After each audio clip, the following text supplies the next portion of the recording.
جو نارمل ہوتے ہیں اکثر لوگ جن کا وزن بہت زیادہ نہیں ہوتا ہے تو ان کے لیے تو کوئی مسئلہ نہیں، لیکن جو لحیم شہیم ہے تو ان کے لیے مسئلہ ہے. تو یہ واجب اور فرض نہیں ہے. ایک احادیث کی روشنی میں اور تجربات کی روشنی میں فقہاء احناف نے اسے کیا کیا ہے، بیان کیا ہے. لہذا اس بنا پر اسے ایک مستحب عمل کہہ کر ہم اس کو ادا کر سکتے ہیں. البتہ اس میں اتنا زیادہ تشدد کی ضرورت نہیں. ہاں یہ بات ضروری ہے کہ ہم اس کا فائدہ اٹھا کر بہت زیادہ بھی پاؤں پھیلا کر کھڑے نہ رہیں. تو اس لیے سب سے پہلے یہ کہ یہ کوشش کریں، اگر تھوڑا بہت آگے پیچھے بھی اس میں ہو گیا تو میرے خیال سے کوئی حرج ہونا چاہیے نہیں.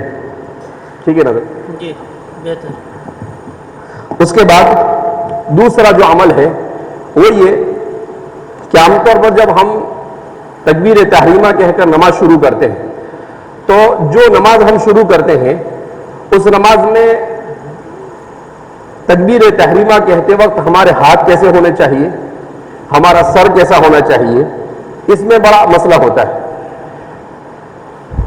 تو اس کا صحیح طریقہ ہم پہلے معلوم کر لیں اور اس کے بعد جو غلط مروجہ طریقے ہیں اس کو بتلانے کی کوشش کی جائے گی. تو اس کا صحیح طریقہ جیسا کہ بتلایا گیا کہ سب سے پہلے جو یہ ہمارے ہاتھ ہے اسے اس کی اپنی حالت پر چھوڑ دیں. نہ اسے ایسا ملانے کی کوشش کریں اور نہ اسے ایسا پھیلانے کی کوشش کریں. یعنی کوئی تکلف، ملانے میں بھی تکلف نہیں اور اسے چھوڑنے میں بھی تکلف نہیں، بلکہ اس کی حالت پر ایسے ہی جب آپ نے اٹھایا تو یہ کیسا رہتا ہے اس طریقے سے اس کو رکھا جائے. اب جب یہ ایسا ہے تو اب اس کے بعد جب اس کو اٹھایا تو اٹھانے کے بعد جیسا کہ بتلایا گیا کہ اس کے دو طریقے ہیں. ایک طریقہ تو یہ ہے کہ اس کو یہاں لگایا جائے، یہاں ٹچ کیا جائے کان کی لو پر. جو دبلے پتلے ہوتے ہیں ان کے لیے یہاں لگانا آسان ہے، لیکن جو لوگ موٹے تازے ہوتے ہیں ان کے لیے یہاں لگانا مشکل ہے. تو اگر وہ مشکل ہو رہا ہے کہ وہ ٹچ نہیں ہو رہا ہے تو کم سے کم اس کے محاذات لینا ہے.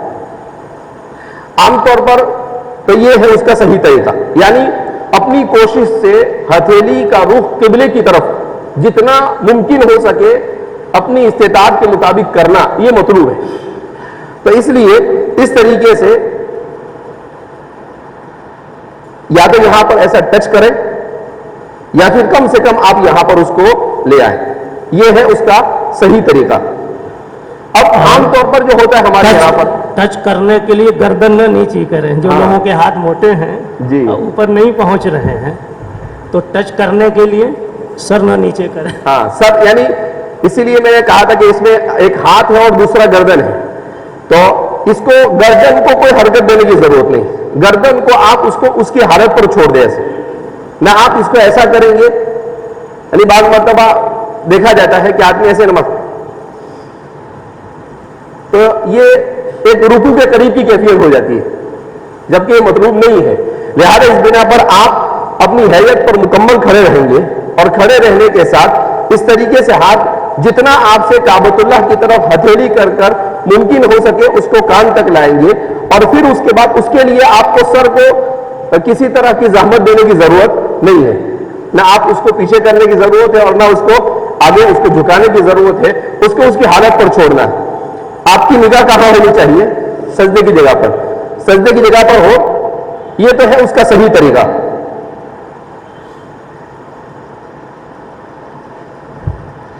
لیکن عام طور پر ہمارے یہاں پر جو ہوتا ہے وہ کیسے ہوتا ہے کہ عام طور پر تو لوگ ایسا کرتے اسٹائل. تو یہ آپ صلی اللہ علیہ وسلم کا طریقہ نہیں ہوا بلکہ اپنا طریقہ اور اپنی اسٹائل ہوئی اور یہ مطلوب نہیں. عام طور پر جو لوگوں کو دیکھا گیا تو زحمت نہیں اٹھاتے. کتنا لمبا ہاتھ اٹھانے کی زحمت گوارا کرنا مشکل ہے تو وہ صرف یوں کر کے آتے ہیں. اچھا کچھ لوگ ایسے ہوتے ہیں جی. مولانا افتخار صاحب کا کہنا ہے کہ اس میں عورتوں اور مردوں کی نماز کا جو فرق ہے وہ بھی ساتھ میں بتلا دیا جائے. بہرحال تو پہلے ہم اپنی نماز درست کر لیتے ہیں، انشاءاللہ ان کا بھی بتائیں گے. یہ الوستانوی ٹی وی پر بھی جب ہم نے اس کو ڈالا تو بہت سارے لوگوں نے کہا کہ عورتوں کی نماز بھی بتائی جائے. اب میں نے کہا کہ عورتوں کی کر کون بتائے.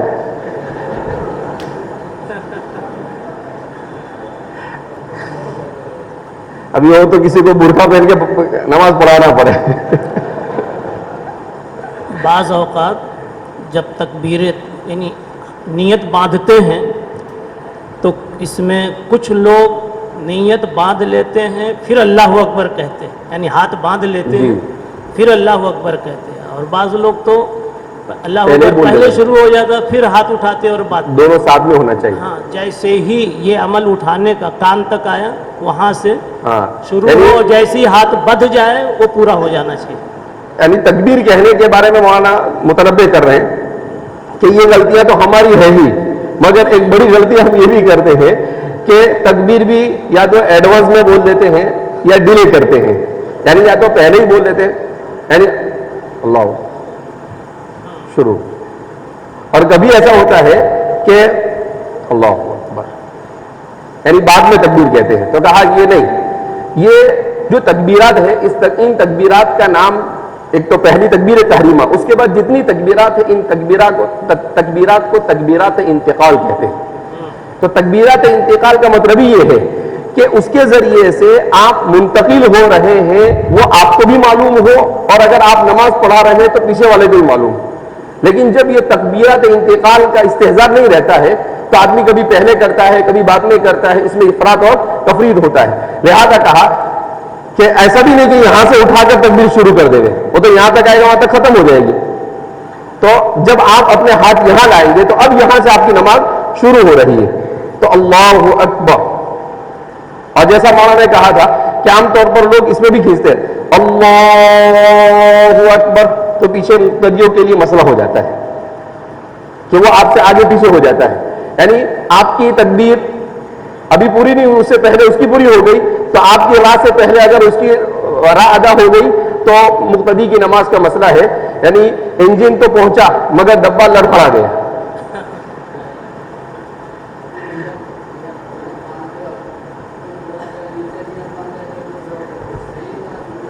جی جی, دیکھو ہم جو نماز سیکھ رہے ہیں, نماز آپ صلی اللہ علیہ وسلم سے جو نماز کے مختلف طریقے منقول ہیں, ہم جو نماز کا طریقہ سیکھ رہے ہیں یہ وہ نماز کا طریقہ ہے جو احناف نے احادیث صحیحہ کی روشنی میں منتخب کیا کہ بھئی یہ احادیث ہم تک بکثرت پہنچی ہے, لہذا ہمارے نزدیک راجح یہ ہے.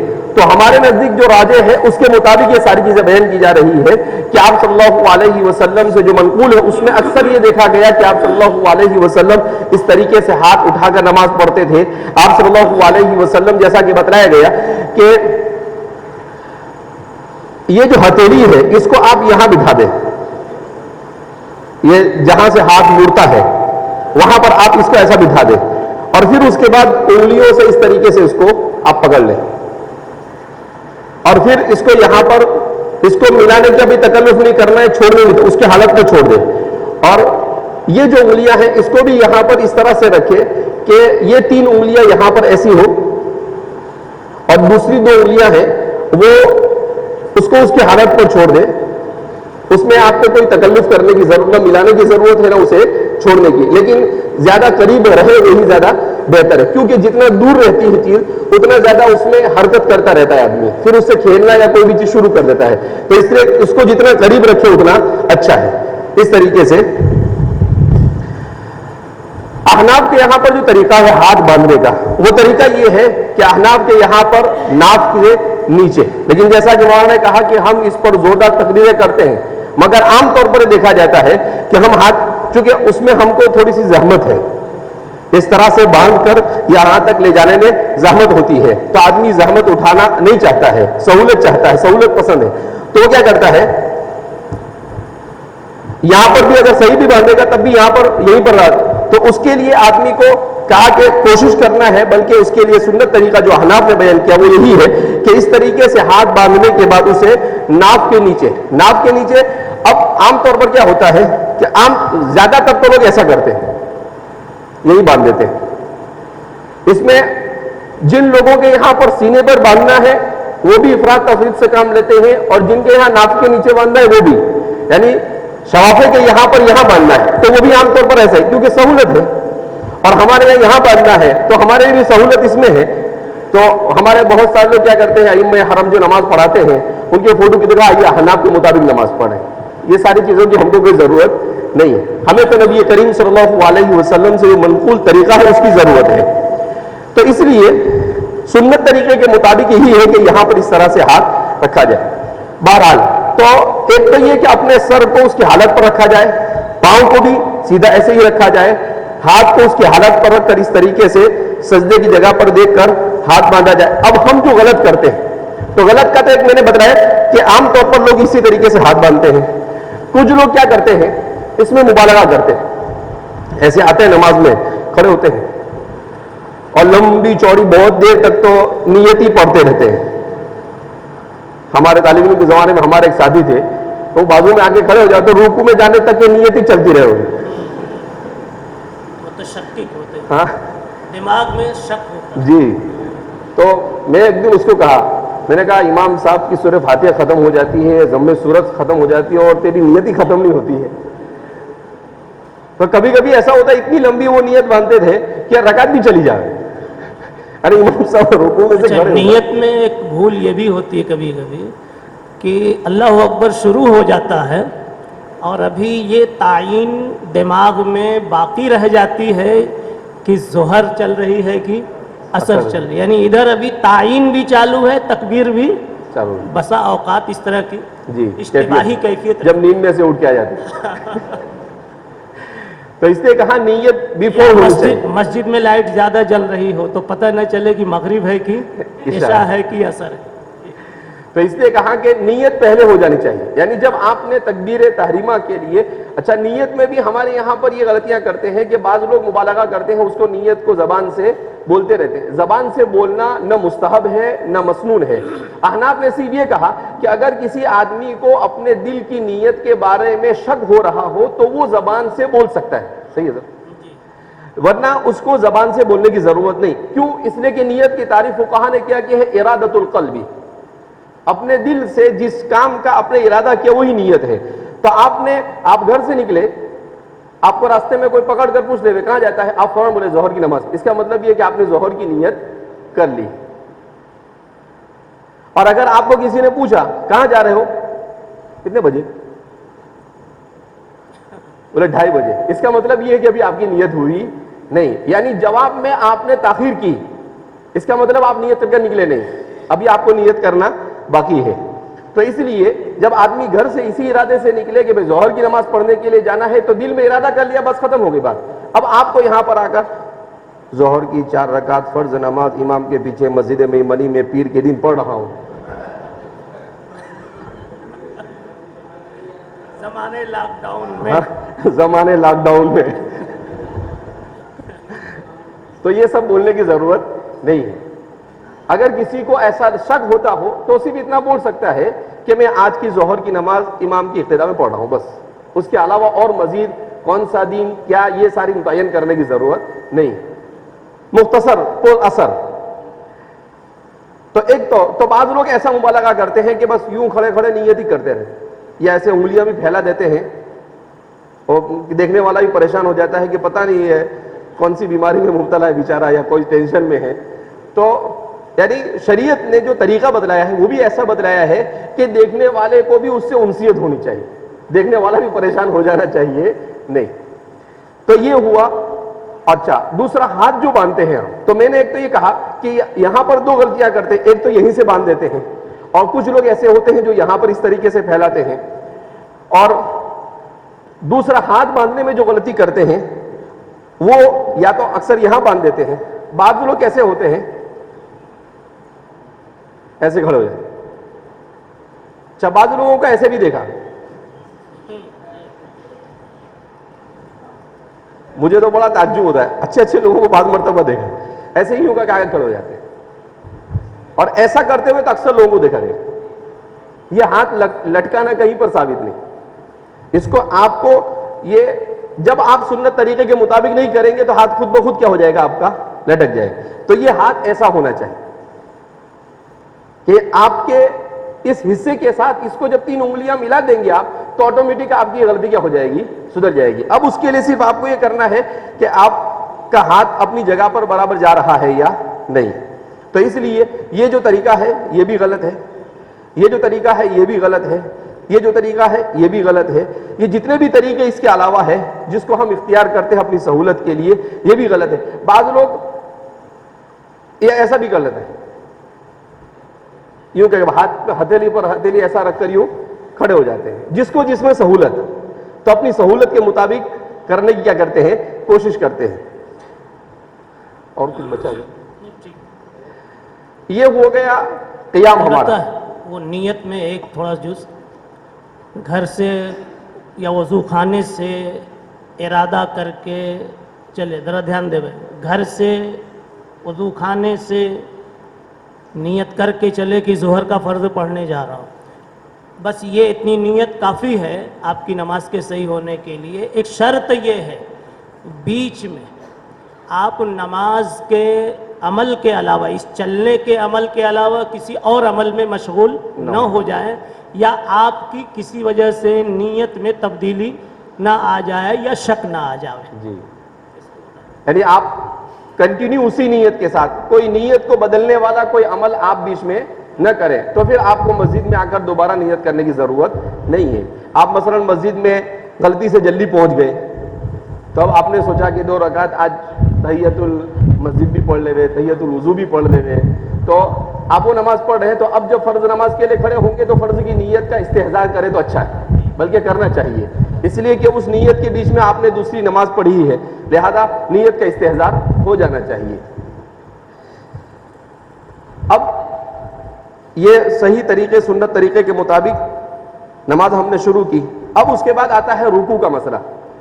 تو رکوع میں تو ہم بہت غلطیاں کرتے ہیں. رکوع میں یہ ہے کہ آپ صلی اللہ علیہ وسلم کا جو رکوع صحابہ سے مروی ہے وہ ایسا ہے کہ سر, پیٹھ اور پیچھے کا حصہ یہ پورا ایک جیسا ہوتا ہے. آدمی کو عادت ہوتی ہے تو آسان ہوتا ہے, لیکن عادت نہیں ہوتی ہے تو اس کے لیے محنت اور مشقت اٹھانی پڑتی ہے. تو اس طریقہ یہ لکھا ہے کہ آپ جب اپنے پاؤں کو سیدھا کریں گے اور اپنا وزن انگلیوں پر لائیں گے اور اپنی کمر کو سیدھا کر دیں گے تو آٹومیٹک آپ کا رکوع اگر صحیح نہیں ہوگا تو قریب الصحیح ہو جائے گا.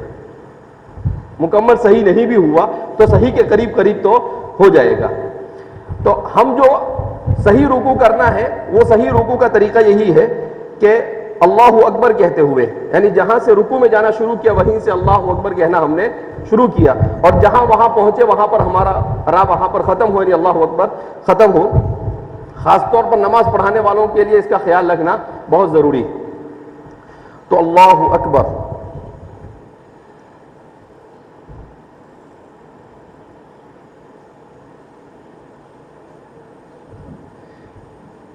صحیح ہو رہا ہے, صحیح, برابر, ٹھیک ہے. یہ کب ہوگا؟ جب آپ اپنے پاؤں سیدھے کریں گے اور اپنا وزن انگلیوں پر لائیں گے تو آٹومیٹک آپ کا رکوع کیا ہو جائے گا؟ صحیح ہو جائے گا. تو اس کے لیے جیسا کہ حضرت نے بتایا اس دن بھی کہ اپنے گھٹنوں کو اس طریقے سے, مگر گھٹنے پر آپ پورا وزن دینے جائیں گے تب بھی صحیح نہیں ہوگا. اسی لیے کہا کہ رکوع کرتے وقت اپنے ہاتھ کو سیدھا کرنے کی کوشش نہیں کرنی, رکوع میں ہاتھ سے گھٹنوں کو تھامنے کی کوشش کرنی ہے, اس کو وہاں پر, اور پھر اس کو تھوڑا سا موڑیں گے آپ تو خود بخود آپ کا رکوع صحیح ہو جائے گا. یعنی 2 عمل کریں گے, اپنے پاؤں کو سیدھا کرنے کے لیے وزن انگلیوں پر لائیں گے, اپنے سر کو اور اس کو سیدھا کریں گے تو آٹومیٹک آپ کا رکوع کیا ہو جائے گا؟ صحیح ہو جائے گا. جیسے کہا آپ نے اللہ اکبر,